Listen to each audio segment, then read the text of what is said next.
Ole. Hey, went laya. So lapang kopon lapang ban ka pay na.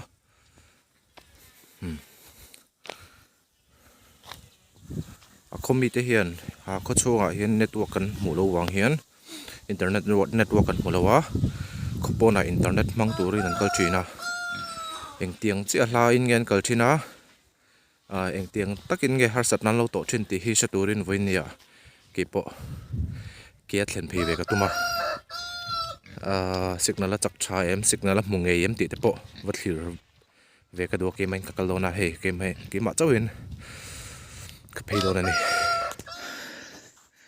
ken ka phei zela tui pai ka lo pai thei hit lo ma kong si rai nei tui connection pipe put ruai mo ni lo ma hi ka do ton hei kal zela are lok khop mai motor tlan mu tur pom lawa ram noi pil ril ang mai ni are lok khop mai mun chu ka thleng chhowa hela hen pen chho le tur ne tlang lon de tangai an ti hi ka chho chinang signal kan zong chinang network a thaim ala lawon ti poi helam min halawon ti poi chemical thang lo tan chun kal fe tham hi ni china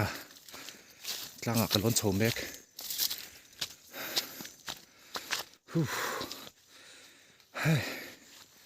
kam ha ve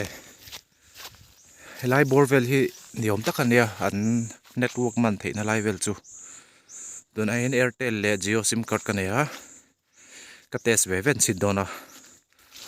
airtel a hi chuan 4G signal chu la mulo nge ya jio a hi na mungem ka jio phone a po ala om chung lo signal 4G chu soi lo signal om lo sim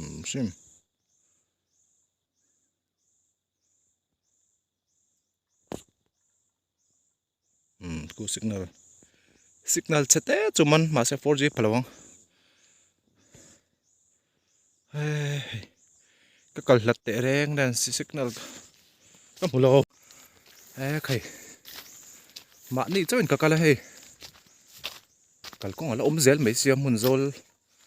rual rem lai pakhat ma ka musi lawa ka chunga hin engpo thleng thein dia let thak le photangai ni ram chin chang ka selo sia helai chu engpo ni se helai borvela hian a khomi ten thalai te le zirlai ten online nanan mang thina ni oma online class te po helai a hian an van nei zak thina ni ome wifi ron lu ma chon ma se tu na chon wifi ron lu to connection man hi ma se taw de ulaka